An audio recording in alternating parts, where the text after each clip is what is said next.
Okay, तो syllabus की बात की हमने ऑपरेटिंग सिस्टम के कि हमें क्या क्या पढ़ना होता है। ठीक है, तो भाई मैं आपको एक ही बात बोलूंगा कि यहाँ पे आपके पढ़ के ना कोई यूनिवर्सिटी एग्जाम नहीं देना है। इसको पढ़ के आपको अपने ऑब्जेक्टिव क्वेश्चन सॉल्व करने हैं, तो वे वही रखेंगे तो ज्यादा अच्छा होगा। देखो, आपको खुश करने के लिए मैं बोल देता हूं, जैसा आप पढ़ते हैं हमेशा कि operating system is an interface, operating system is an interface between user and hardware, between user and hardware. ठीक है, कुछ बच्चों को लग सकता है कि इसकी डेफिनेशन अधूरी है बिना इस लाइन के, तो इसलिए पहले ही लिख दिया है। और उसके बाद मैं आपको बोल देता हूं ऑपरेटिंग सिस्टम क्या है। तो हम बोलेंगे ऑपरेटिंग सिस्टम एक प्रोग्राम है। प्रोग्राम भी क्या है, या वी कैन से सॉफ्टवेयर है ना, एक सॉफ्टवेयर है, एक प्रोग्राम है। प्रोग्राम भी कैसा, सबसेट ऑफ प्रोग्राम है क्या, छोटा प्रोग्राम है क्या, या सुपर सेट ऑफ प्रोग्राम है क्या, सुपर सेट ऑफ प्रोग्राम है। ठीक है, तो मीनिंग क्या है, वो प्रोग्राम भी है, वो सबसेट ऑफ प्रोग्राम भी है, वो सुपर सेट ऑफ प्रोग्राम भी है। बट अगर एक लाइन में आंसर देना है तो मैं बोलूंगा ये सुपर सेट ऑफ प्रोग्राम्स है। मतलब कि सबसे बड़ा प्रोग्राम आपके सिस्टम के अंदर का सबसे बड़ा प्रोग्राम कौन है, ऑपरेटिंग सिस्टम। और ऑपरेटिंग सिस्टम कैसा प्रोग्राम है, सिस्टम प्रोग्राम है या एप्लीकेशन प्रोग्राम है। एक सिस्टम होता है, एक एप्लीकेशन होता है। सिस्टम जैसे आपका एंड्रॉइड है ना, वो सिस्टम प्रोवाइड करता है। गवर्नमेंट जैसे सिस्टम प्रोवाइड करती है, हम नमूने हैं, छोटे छोटे आदमी हैं, एप्लीकेशंस हम हो सकते हैं। या वी कैन से जैसे विंडोज है, वो आपका सिस्टम प्रोग्राम है। जैसे ऑपरेटिंग सिस्टम विंडोज भी हो सकता है ना, तो सिस्टम प्रोग्राम है। एप्लीकेशन जो हम उस पर रन करते हैं, जैसे एमएस ऑफिस है या कुछ भी है, मतलब वीएलसी प्लेयर है, पेंट एप्लीकेशन है। एमएस ऑफिस में तो बहुत सारी चीजें आ गई, और भी जितने भी आप छोटे छोटे सॉफ्टवेयर डाउनलोड करते हैं, गूगल पे है, फोन पे है, भीम है, आजकल तो लेन देन की बातें उन्हीं से होती हैं, तो एप्लीकेशन प्रोग्राम्स हैं। और जो हमें सिस्टम प्रोवाइड करता है या बाकी की सारी एप्लीकेशंस को रन करने में हेल्प करता है, वो सिस्टम प्रोग्राम है। एक तरीके से गवर्नमेंट जो है सिस्टम प्रोग्राम है, और हम जैसे आदमी, छोटे छोटे आदमी एप्लीकेशंस हैं जो कि सिस्टम के अकॉर्डिंग चलेंगे। यहाँ पे सिस्टम वही है, ऑपरेटिंग सिस्टम। जैसा वो बोलेगा वैसा सब फॉलो करेंगे, है ना। ऑपरेटिंग सिस्टम किसी के लिए चेंज नहीं होगा। एप्लीकेशंस जो आएंगी उन पे रन होने के लिए वो चेंज होके या कंपेटिबल होके आएंगी, किसके, सिस्टम प्रोग्राम्स के। ये बातें आपको रखनी है ध्यान, ठीक है। ओके, तो अगर इस डेफिनेशन को अगर डायग्राम की फॉर्म में उतार दूं, तो अगर ये हार्डवेयर है, यहां कहीं पे यूजर बैठा है, और यूजर कौन है, आप और मैं, ठीक है ना, यूजर। और मैं यूजर भी नहीं लिखता, यूजर का प्रोग्राम लिखता हूं। क्यों, क्योंकि कभी भी हार्डवेयर बोले तो जैसे आपका सीपीयू, आपका मॉनिटर, आपका प्रिंटर, आपका स्कैनर, वो सब हार्डवेयर है। तो उससे, हार्डवेयर से मैं कम्युनिकेट करता हूं या मेरा प्रोग्राम। अगर मेरे को बात करनी है तो सीधा मैं नहीं एक्सप्रेशन दूंगा सिस्टम को ना। अगर मेरे को सिस्टम को, हार्डवेयर को, कुछ भी हार्डवेयर से काम लेना है, तो वो मेरे को बोलेगा भाई दे प्रोग्राम। ठीक है, क्या दे, प्रोग्राम। तो अगर मेरे को कम्युनिकेट करना है हार्डवेयर से, तो मैं कम्युनिकेट नहीं करूंगा, मेरा प्रोग्राम कम्युनिकेट करेगा। उसके अपने स्टैंडर्ड्स हैं, उसके अपने रूल है, उसका अपना प्रोटोकॉल है। वो मेरी भाषा नहीं समझ सकता, मेरी ऑडियो को नहीं समझ सकता, मान के चलते हैं। उसको कोई भी एग्जीक्यूट काम करना है तो उसको प्रोग्राम चाहिए, तो हमें कुछ लाइंस लिखनी पड़ेंगी, कुछ लाइंस ऑफ कोड लिखना पड़ेगा हमारे एंड पे। वो जाके सिस्टम से क्या करेगा, इंटरेक्ट करेगा। तो इन दोनों के बीच में यहां कहीं बैठा है ऑपरेटिंग सिस्टम। मतलब कि operating system is an interface between, किस किस के बीच, हार्डवेयर और यूजर के, प्रोग्राम के बीच, यूजर एंड हार्डवेयर। तो दो डेफिनेशन आ गई, एक लिखा है यूजर एंड हार्डवेयर, एक में लिखा है यूजर प्रोग्राम एंड हार्डवेयर। और आपको बेस्ट ऑप्शन चूज करना है, तो मैं बोलूंगा उस पे मार देना जिसमें लिखा हो यूजर प्रोग्राम एंड हार्डवेयर। ठीक है, सीधी सीधी बातें करनी है, कंफ्यूज नहीं होना है, ना करना है। ठीक है, अभी देखते हैं ऑपरेटिंग सिस्टम क्या भला है, ये क्या बंदा है, ये कौन है, कैसा है। देखो, मान के चलो अगर हम कुछ प्रोग्राम्स रन करते हैं, अगर आपको आज तक भी ये नहीं पता कि प्रोग्राम क्या होता है, तो मैं बता देता हूं। आर्किटेक्चर में भी पढ़ेंगे। प्रोग्राम्स मतलब प्रोग्राम मतलब कुछ लाइंस ऑफ कोड होता है, मतलब कुछ लाइंस होती हैं, जैसे सी का प्रोग्राम, C++ का प्रोग्राम। देखो दो चीजें हैं भाई, आपको अपना ये प्रोग्राम लिख के रन करना है कहां पे, हार्डवेयर के ऊपर। कहां पे रन करना है, हार्डवेयर के ऊपर रन करना है, समझ गए। तो आपको अपने प्रोग्राम में कहीं भी दो चीजें लिखनी होंगी, कहीं भी दो चीजें लिखनी होंगी। क्या क्या है वो दो चीजें, एक तो है आपका एक्चुअल कोड, एक तो है आपका एक्चुअल कोड या आपका एक्चुअल लॉजिक जो आप करना चाहते हैं, और दूसरा है एक code required to interact with hardware, to interact with hardware. ठीक है, मतलब कि अगर मैं एक प्रोग्राम हूं और मैं जाके रन होना चाहता हूं किस पे, हार्डवेयर पे, तो पहले मेरे को वो कोड लिखना पड़ेगा। क्या कोड, कि भाई कैसे मैं हार्डवेयर से कनेक्ट होऊंगा। ये लिखने के बाद फिर मैं अपना एक्चुअल लॉजिक लिखूंगा। ये भी क्या लिखेगा, हार्डवेयर से इंटरेक्ट होने का कोड लिखेगा ऊपर, और नीचे क्या लिखेगा, अपना लॉजिक। ये भी क्या लिखेगा, हार्डवेयर से इंटरेक्ट होने का कोड लिखेगा, और नीचे अपना क्या लिखेगा, लॉजिक। तो यहाँ पे यूजर को एक तो ये प्रॉब्लम है कि उसका पूरा ध्यान उसके लॉजिक पे ना होके उसका कुछ ध्यान इस बात पे भी है कि मैं वो कोड कैसे लिखूं जो कि जाके कम्युनिकेट करेगा हार्डवेयर से और मेरे लॉजिक को रन कराने में मेरी हेल्प करेगा। तो सबसे पहली बात तो ये है कि जितने प्रोग्राम आएंगे सभी प्रोग्राम्स को लिखना पड़ेगा हार्डवेयर से इंटरेक्ट होने का कोड, हार्डवेयर से इंटरेक्ट होने का कोड। इसको समझेंगे हम देसी भाषा में, जैसे कि अगर मैं एक प्रोग्राम लिखता हूं, सी का कोई प्रोग्राम लिखता हूं, मान लीजिए मैंने ऊपर लिखा void main, खुश हो जाना है देख के क्योंकि आपने इसको बहुत बार देखा है। इधर मैं लिखता हूं इंटीजर x, यहां पे मैं करता हूं कुछ भी printf xyz या printf hello भी हम मैक्सिमम लिखते हैं।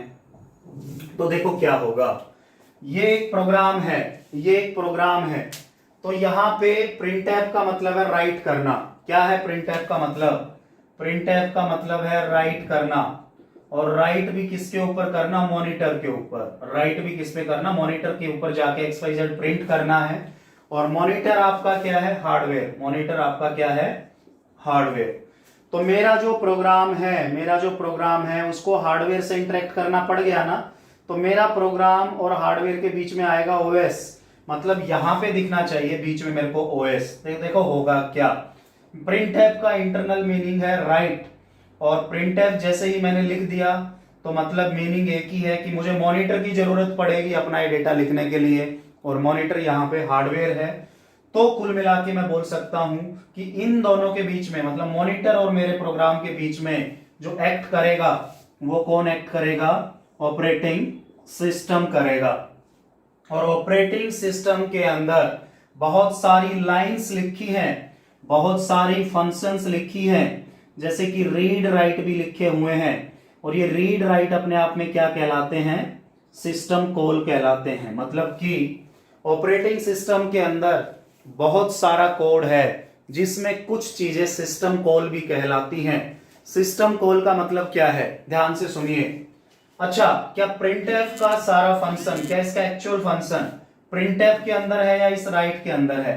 देखो होगा क्या, जैसे ही printf कॉल होगा तो printf सीधा जाके मिलेगा राइट कॉल से, और ओएस की राइट कॉल में वो कोड लिखा हुआ है कि मॉनिटर से कैसे कम्युनिकेट करना है। मतलब कि एक तरीके से मैं बोल दूं तो no requirement of this code, no requirement of this code, no requirement of this code. अगर ये तीनों प्रिंटफ करते और ऑपरेटिंग सिस्टम नहीं होता तो इनको हर एक को वो जो राइट सिस्टम कॉल में कोड लिखा है वो इन सबको यहां लिखना पड़ता, जो कि गलत होता। अब मेरा सीधा सीधा फंडा क्या है, instead of writing again and again and again, what you have to do, you have to call a shared service या a shared place many time। अगर आप इसमें भी printf लिखते हैं, अगर आप इसमें भी printf लिखते हैं, अगर आप इसमें भी printf लिखते हैं, तो printf का मतलब है राइट करना मॉनिटर पे। तो वो पूरा कोड यहां लिखने की बजाय, यहां लिखने की बजाय, यहां लिखने की बजाय हमने एक शेयर्ड प्लेस में लिख दिया। और वो प्लेस जो है वो कौन है? Operating system. तो what we have to do, instead of, क्या बोला मैंने? Instead of writing again and again same code, we have to call many times. अगर हम बहुत बार कॉल करेंगे, अगर हम मैनी टाइम्स कॉल करेंगे तो हमारा ये फायदा हो जाएगा। क्या फायदा हो जाएगा? कि भाई स्पेस भी सेव होगा और साथ में जो ये बंदे हैं अपना पूरा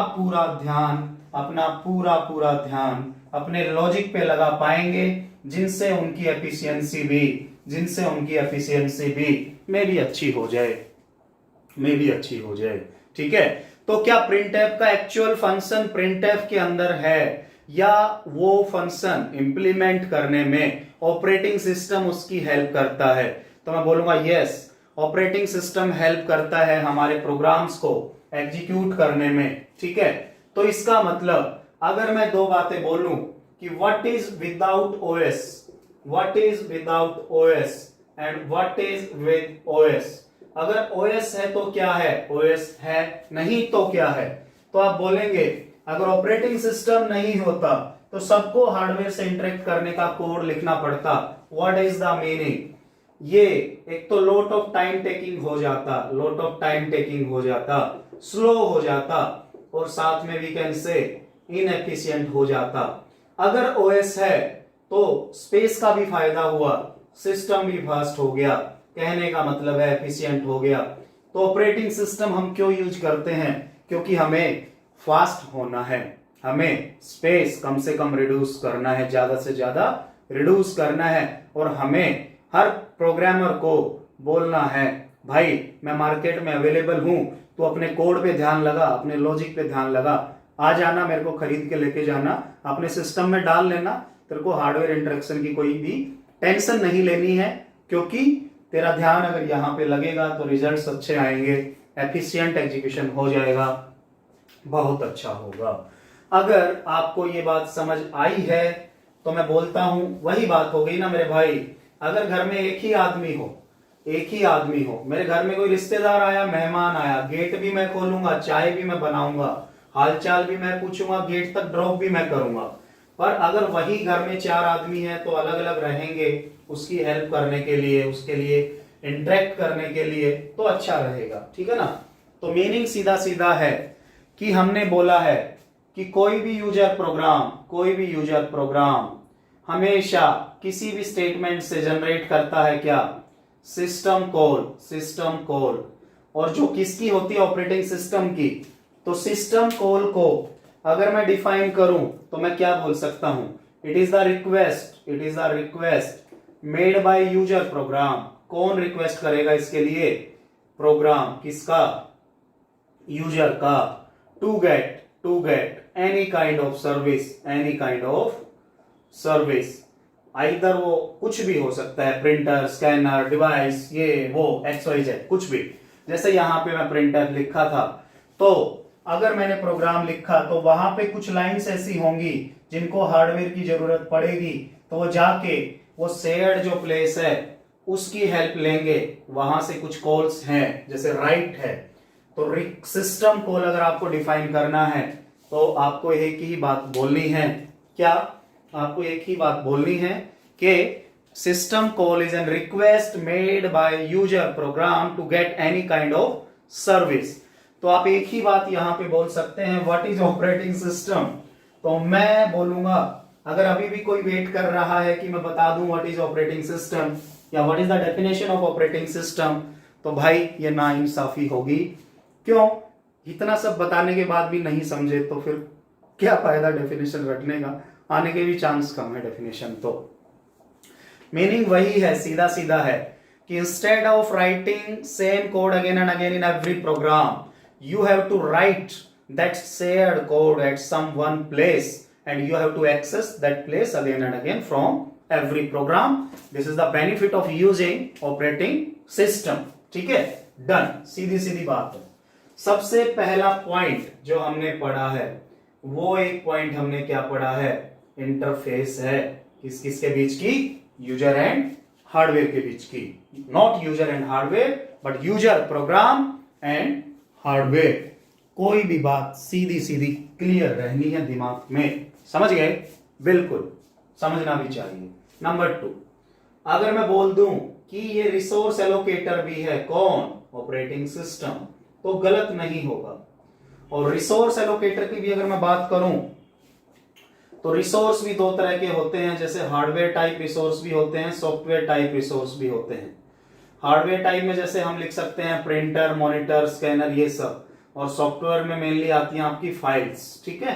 तो किसी को कोई फाइल चाहिए किसी प्रोग्राम को, वो सब ऑपरेटिंग सिस्टम की मर्जी से होगा, क्योंकि सिक्योरिटी भी तो है ना, कोई भी जाके किसी की भी फाइल्स पे एक्सेस नहीं कर सकता। और इसका एक और बड़ा हम फंक्शन बोल दें तो मैनेजर है। मैनेजर मतलब मैनेज करता है। किसी को रैम चाहिए तो इसकी परमिशन से मिलेगी, किसी को हार्ड डिस्क में स्पेस चाहिए तो इसकी मर्जी से मिलेगा, किसी को किसी भी तरह की सर्विस चाहिए किसी भी तरह की, है ना, तो इसके थ्रू मिलेगा। तो मैनेजर में process management, memory management, device management, file management, इतना सब तो पढ़ना है यार। इसको तो मैं खाली छोड़ देता हूं। ये फिल इन द ब्लैंक भरेंगे हम, कब भरेंगे? थोड़ी देर में। थोड़ी देर में कब? जब हम रियल में अपना क्या चालू करेंगे, सब्जेक्ट, ठीक है? तो उम्मीद मैं यही करता हूं, एक ही उम्मीद मैं आपसे करता हूं कि आपको ये अच्छे से समझ आ जाना चाहिए। अगर आप समझ लेंगे तो फायदा है। अभी अगर मैं देख लूं, what is the goals of operating system? Operating system के गोल्स बताइए, क्या है इसके गोल? तो आप बोलेंगे सर इसका सबसे पहला गोल है इजी टू यूज या convenient to user. Easy to use, बच्चा है जी 5 साल का, बच्चा है जी 8 साल का, बच्चा है जी 10 साल का, बूढ़ा है जी 80 साल का, सब यूज कर पाए ऐसा ऑपरेटिंग सिस्टम हो। सब कर लेते हैं ना, 80 साल 5 साल बच्चे कितना अच्छा गेम खेलते हैं, पता नहीं क्या क्या करते हैं, निकाल लेते हैं एक मिनट व्हाट्सएप, फेसबुक, ये वो, इमेज शेयर करना है, ऑर्डर कराना है, फ्लिपकार्ट, अमेजन, सब कुछ, ठीक है? क्यों कर पाते हैं वो सारी चीजें? क्योंकि इजी टू यूज है ना, इजी टू यूज है। अगर सेकेंडरी गोल, तो what is the primary goal? What is the primary goal of OS? By default goal of OS, primary means by default also. And what is the secondary goal of OS? तो one is the efficiency. Efficiency मतलब वो सही भी होना चाहिए, यानी कि रोज corrupt हुआ पड़ा है, यानी कि रोज रुका पड़ा है ना, बच्चा भी तोड़ दिया, कैसा फोन है, डोडा फोन है मम्मी, ऐसे बोल सकता है, ठीक है? तो अगर मैं इनकी बात करूं तो यहां पे अगर हम पर्सनल पीसी की बात करें, पर्सनल कंप्यूटर की बात करें, तो ये गोल्स होते हैं। पर्सनल बोले तो जैसे आपका मोबाइल वो पर्सनल है, जैसे आपका कंप्यूटर कौन सा, micro, mini, main frame, super. मैंने पूछा ऐसे ही क्लास में कौन सा कंप्यूटर है आपके घर में, तो एक लड़की ने बोला, हाथ उठा के कूद ही गई वो तो, कि सर सुपर। तो मैं बोला यस, फिर सुपर है तो फिर आप बैठ ही जाइए, आपसे बहस मैं भी नहीं करूंगा, क्योंकि आप तो जाने ही नहीं दोगे मेरे को भी, फिर नहीं पाने दोगे अपने आप से। तो मैं बोला ठीक है आप सुपर लगा देना, एक क्वेश्चन गलत भी हो गया, तो वैसे भी तो आप सुपर हैं, कहीं ना कहीं कुछ ना कुछ धंधा तो कर ही लेंगे, ठीक है? तो मीनिंग क्या है, पर्सनल कंप्यूटर 4 तरह की कैटेगरी होती है, माइक्रो, मिनी, मेनफ्रेम, सुपर। तो हमारे जो पीसी हैं उनके अंदर माइक्रो प्रोसेसर रहता है, तो हमारे जो कंप्यूटर्स हैं वो कौन से कंप्यूटर्स होते हैं, माइक्रो कंप्यूटर्स। तो माइक्रो की बात करेंगे, पर्सनल पीसी जिसको बोलते हैं, तो ये गोल्स होंगे। अगर वही हम सुपर पे चले जाएं, सुपर पे, या फिर यूनिक्स की बात करें, ये ओएस बोले तो ये विंडोज के गोल अगर होंगे, विंडोज बोले तो ये लिख सकते हैं एंड्रॉइड, अगर यूनिक्स लाइनेक्स बोले तो मे भी गोल चेंज हो जाए, फिर एफिशिएंसी की बात आ जाती है। तो सुपर कंप्यूटर बोले तो कौन यूज करेगा, दुनिया के सारे लोग या दुनिया के कुछ लिमिटेड लोग? तो लिमिटेड अगर यूज करेंगे तो वो एक्सपर्ट तो पक्का होंगे, तो उस केस में प्राइमरी गोल क्या रहेगा उनका, एफिशिएंसी। तो ऐसा ऑपरेटिंग सिस्टम या लाइनेक्स, यूनिक्स की बात करें हम, सुपर कंप्यूटर के अंदर जो जाना है, ठीक है, कोई भी हो सकता है, पर सुपर कंप्यूटर वही यूज करेगा जिसको एफिशिएंसी की रिक्वायरमेंट है। सबसे पहला प्राइमरी गोल चेंज हो जाएगा, सेकेंडरी दूसरा उसका क्या हो जाएगा, इजी टू यूज। तो it depends on PC, but by default जनता ज्यादा किसकी है, इसकी या उसकी, इसकी। तो जब भी पूछा जाए पर्सनल कंप्यूटर, बेशक से ना दे, खाली पूछ ले what is the goal of operating system, कुछ भी नहीं लिखा है, by default what is the answer, easy to use, convenient to the user, by default answer is the convenience to the user, simple thing, ठीक है? भूलना नहीं है, भूलना नहीं है, ओके ओके। तो अपने टॉपिक को थोड़ा आगे बढ़ाते हैं और बातें करते हैं टाइप्स ऑफ ऑपरेटिंग सिस्टम। तो सबसे पहला जो ऑपरेटिंग सिस्टम था या आया था वो क्या था? Batch operating system. सबसे पहला कौन सा था? Batch operating system. अभी आप ध्यान से सुनिएगा कि हमारी एक मेमोरी होती है। अगर वर्ड बोला memory, by default memory is main memory या फिर RAM, random access memory. By default memory is RAM. तो कभी भी देखो ध्यान से सुनो, जैसे आपकी हार्ड डिस्क है CDEF, ऐसे होता है ना CDEF, 4 ड्राइव आपने हार्ड डिस्क में बनाए हैं। हार्ड डिस्क यहाँ पे IO भी बोला जाता है ऑपरेटिंग सिस्टम में, ध्यान रखना। तो C के अंदर आपका OS रहता है, कब? जब PC ऑफ मोड में रहता है, बंद है। जैसे ही आप PC ऑन करते हैं तो रोम जो है, रोम रीड ओनली मेमोरी, वो एक्टिव होती है। और जहां पे भी आपका हार्ड डिस्क में जिस पर्टिकुलर सेक्टर, वहां पे सेक्टर बोलते हैं, पढ़ेंगे, जिस पर्टिकुलर सेक्टर में OS स्टोर है, जिस पर्टिकुलर लोकेशन पे OS स्टोर है, वो जाके एकदम से एक्टिव होगा, वो जाके कॉल होगा। तो रोम हमारा क्या करेगा? इसको लोड करने में है, इनिशिएशन करेगा, और फिर लोडर की हेल्प से वो ऑपरेटिंग सिस्टम यहाँ पे लोड कर दिया जाएगा। किसके अंदर? रैम के अंदर। तो इसका मतलब है OS की एक कॉपी अब रैम के अंदर है, एक कॉपी अब वहां भी है। हार्ड डिस्क ये नहीं कि उठ के आ गया ना, ऐसा नहीं होता, वहां भी है, यहां भी है। ये टेम्परेरी मेमोरी हो, परमानेंट स्टोरेज है। लाइट गई, बंद हुआ, OS उड़ के वहां तो है ही, यहां से खत्म। OS PC के अंदर रैम और हार्ड डिस्क दोनों लोकेशंस पे तभी होता है जब आपका PC किस मोड में हो? ऑन मोड में हो। एंड लोडिंग ऑफ, लोडर जो हुआ रोम की इनिशिएशन से, loading of operating system from hard disk to RAM is known as क्या? बूटिंग कहलाता है ना। हार्ड डिस्क से रैम के अंदर ऑपरेटिंग सिस्टम डालना बूटिंग कहलाता है। और वो भी 2 तरह का होता है, एक वार्म बूटिंग होता है, एक कोल्ड बूटिंग होता है। वार्म मतलब रीस्टार्ट करना, है ना, जैसे हम रीस्टार्ट करते हैं। और ये क्या है? ऑन करना, फर्स्ट टाइम ऑन भी इसको बोल सकते हैं, फर्स्ट टाइम ऑन करना, ठीक है। कोल्ड मतलब ऐसे था, आप सुबह ऑफिस गए, आपने चालू किया तो वो एक तरीके से कोल्ड, क्योंकि पीसी ठंडा था उस टाइम पे। वार्म बूटिंग, चला हुआ है, आग लगी हुई है, गर्म है पीसी, आपको भी प्रॉब्लम आ रही है, वो हैंग हो रहा है, फलाना ढिमकाना हो रहा है, आप एक ही काम करते हैं, उंगली ऐसे दबा ही रखते हैं, रीस्टार्ट करते हैं। तो रीस्टार्ट मतलब वो एक तरीके से वार्म बूटिंग है, मतलब कि जब चला हुआ दोबारा से चला है, रीस्टार्ट उसको बोल सकते हैं। तो चलिए ये बात छोड़ देते हैं, ये हमने अभी यहां नहीं पढ़नी है टाइप ऑफ ऑपरेटिंग सिस्टम में। तो मैं आपको अगर बोल दूं, क्या बोल दूं कि ऑपरेटिंग सिस्टम अगर किसके अंदर होता है? रैम के अंदर, तो गलत बात नहीं है। हमेशा जब आपके सामने, आपकी आंखों के सामने ऑपरेटिंग सिस्टम इस फॉर्म में है तो हमेशा रैम के अंदर है। उसके बाद हम क्या करते हैं? हम जो लिखते हैं प्रोग्राम, हम क्या लिखते हैं? प्रोग्राम। तो उसको प्रोग्राम भी बोलते हैं, उसको टास्क भी बोलते हैं, उसको जॉब भी बोलते हैं, सारी चीजें बोलते हैं, ठीक है। Program, task, job. तो हम मान के चलते हैं कि जो भी हमारी जॉब है, job 1, job 2, job 3, job 4, job 5, मान लो 5 काम है, 5 टास्क, 5 प्रोग्राम जो हमें एग्जीक्यूट करने हैं। अभी तक हमें नहीं पता प्रोग्राम क्या, प्रोसेस क्या, अभी वहां पहुंचे थोड़ा ना, पहुंचेंगे देख लेंगे। तो ये जो रैम से उठ के जाते हैं इस भाई साहब के पास, जो क्या है? CPU। तो होगा क्या? ये जॉब उठ के जाएगी किसके पास? OS के पास। और OS से मतलब कि रैम से उठ के वो जाएगी किसके पास? CPU के पास जाएगी, एग्जीक्यूट होगी। थोड़े समय के बाद वो बाहर चली जाएगी किनके पास? IO डिवाइसेस के पास। और IO जैसे आपका हार्ड डिस्क भी IO है। तो हम एक बात बोल सकते हैं, कोई भी जॉब 2 तरह का टाइम लेती है, एक CPU टाइम, एक IO टाइम, एक IO टाइम। जैसे कि आप घर से निकले 8 बजे, आप अपने कॉलेज पहुंचे 9 बजे, 9 से 5 तक लगातार पढ़े, जबरदस्त टीचर, कोई लंच ब्रेक नहीं, कुछ नहीं। तो 9 से 5 आपका हो गया CPU टाइम।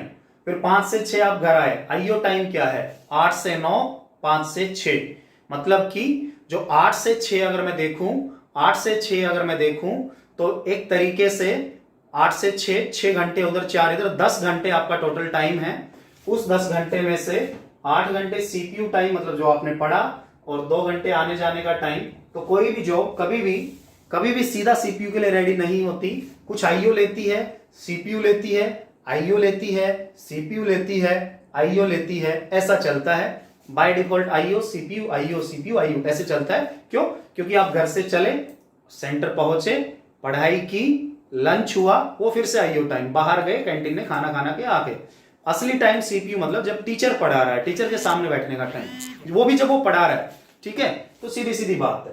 तो मीनिंग यही है कि आज के बाद क्या, अभी के बाद हम कभी भी किसी भी जॉब के टाइम को दो भागों में बांटेंगे, सीपीयू टाइम और आईओ टाइम। तो ये क्या बोलता है, ये भाई साहब बोलता है कि एक जॉब जो आ गई वो सीपीयू से अगर बीच बीच में आईओ के लिए जाएगी तो हम दूसरे को एंट्री नहीं देंगे। अगर जॉब आ गई तो भाई इसको पूरा करके ही भेजेंगे। आईओ के लिए जाएगा, आएगा, वेट करते रहेंगे हम, यहां सीपीयू को फ्री बैठा के रखेंगे जब तक वो J1 जाके आईओ नहीं करके आएगा। तो व्हाट इज द मीनिंग? देखो यहां पे कुछ बातें हैं। सबसे पहली बात, यहां पे J1 आया, फिर J2 आएगा मान लो, फिर J2 खत्म हो जाएगा, फिर J3 आएगा, ऐसे। तो एक बार जो आ गई ना वो खत्म होके जाएगी बाहर, पहली बात। मतलब कि इसका एक तो नेचर है FCFS वाला, मतलब फर्स्ट कम फर्स्ट सर्व। सबसे पहले जो आएगी वो आके फिर जाएगी बाहर।